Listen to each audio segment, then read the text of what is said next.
content creation terms you should be familiar with and what exactly they mean.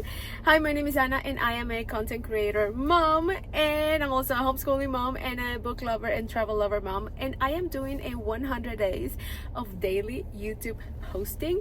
This is week 3, so make sure you subscribe and make sure you check out all of my other videos in all of these topics. We are having fun with these, and today I thought it would be very useful to share some common content creation terms that you may have heard and that you may not know what exactly they stand for. So how about we start? First, we have A-roll and B-roll, which are kind of related, but they do not mean the same thing. B-roll is the most common one. You'll hear it in most content creation gigs and collaborations, and it refers to all of the clips that you will use in putting together a video. There are different types of B-roll. You can have close-up B-roll, kind of like this. You can have wide angle B-rolls, you can have lifestyle B-roll. So they're all these background clips that help you put together a video from beginning to end. As opposed to that, A-roll is referring to all of the straight to camera videos that you create, and they will most likely always follow a script. So if you're working with an agency, for example, there's a very high chance that they are going to request a set of B-roll clips that they can use with a voiceover, for example, and A-roll that they can mix with this B-roll, or that they can use as a single separate testimonial style type of video. Next, we have deliverables, and this term refers to the content or pieces of content that you are requested to deliver. You are setting up a rate or a proposed price for content that you are doing either for a brand or an agency. The deliverables are exactly the content that you are going to deliver, whether that is multiple fully edited videos, or is a folder of B-roll, or is it photographs. Anything included in a group of content that you are going to deliver to a brand is essentially your deliverables. Next, we have CTA, which refers to a call to action.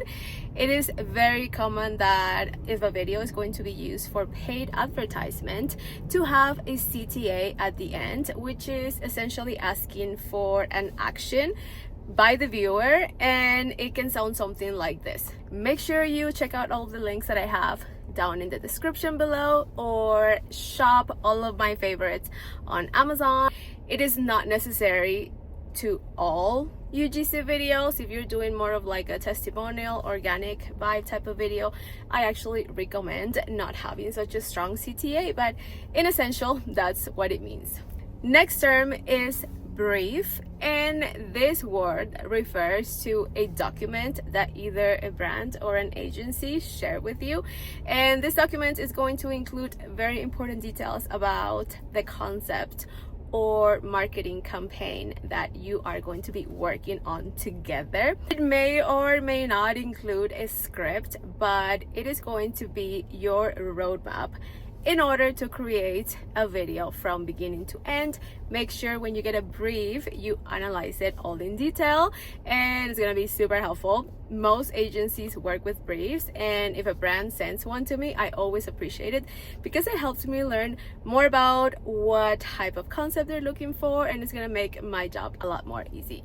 Next, we have usage rights, and this is a very common one in the UGC world because it is usually included in your rates when you are creating content for your brand partners. Every time you grant a brand usage rights, that means they can put money behind it and then run it as ads either on Meta or on YouTube or on TikTok and so on. 30 days, 60 days, a year, and even perpetual usage rights, which means once the brand pays you, they don't have to worry about renewing anything. You have granted them perpetual usage, and they can run ads on this content however long they want. Now, exclusivity, and this is a tricky one and it can get confusing with some similar terms. When you are agreeing to give a brand exclusivity, you're basically telling them that you won't be working with any brands that are direct competition to them for a period of time. Be really careful when accepting exclusivity, and make sure you are planning your rates to reflect all of these permissions that you are giving. Let's say I work with T-Mobile on a campaign and their contract includes 60 days of exclusivity.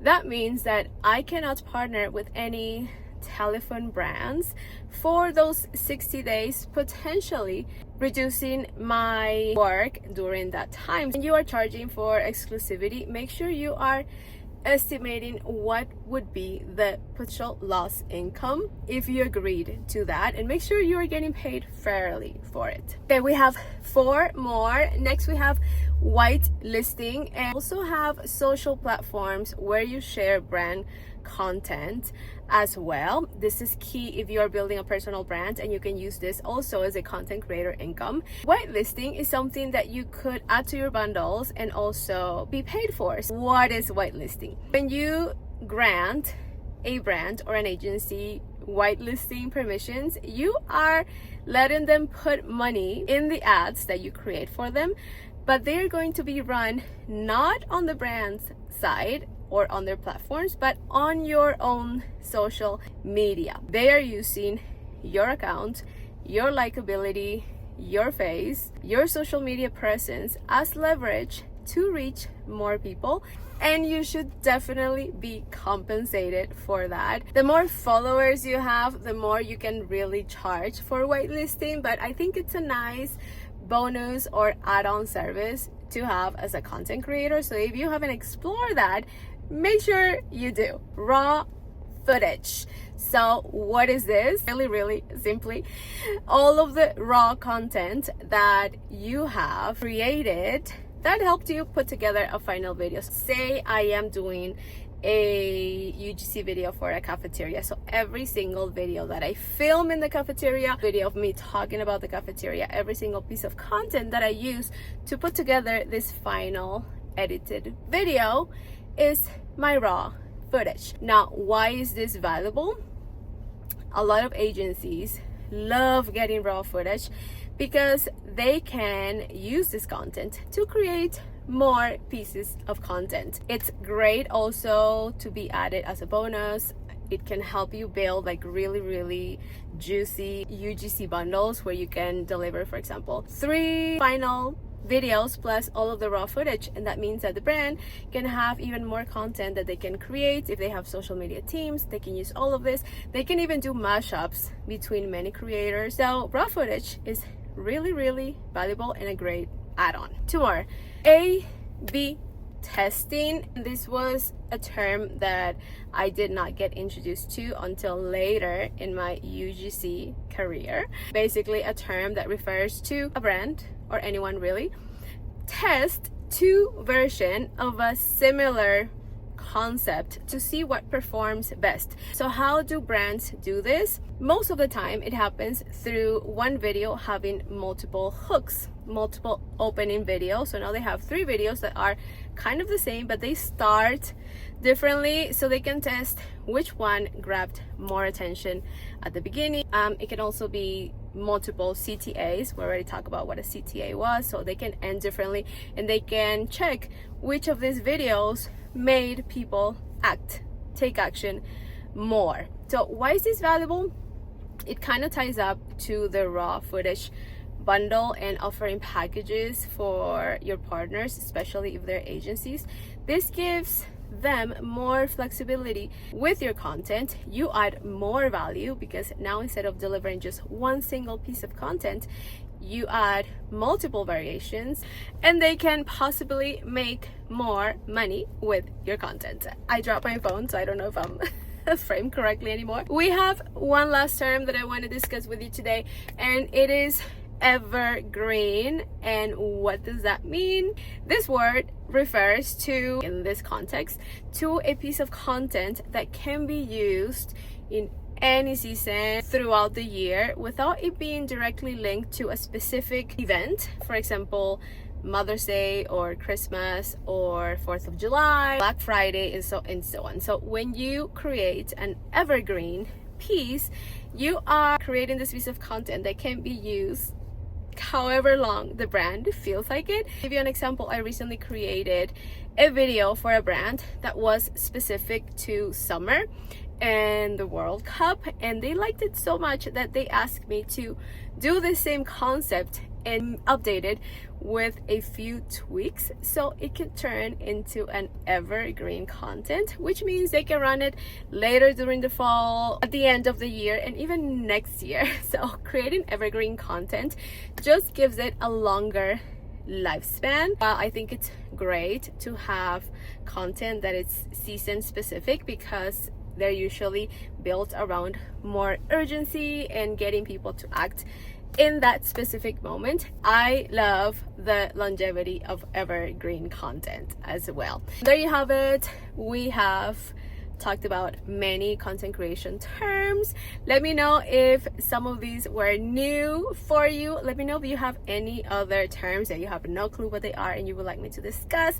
Give me more ideas here. We are doing this for 100 days and I want to keep talking about content creation, which is something that I do full-time and I love talking about it.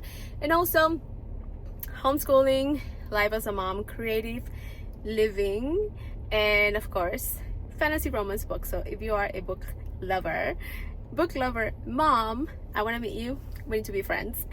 Anyway, that's all I have for today. I am going to go to Hobby Lobby to get inspired, and I will see you tomorrow on the next video.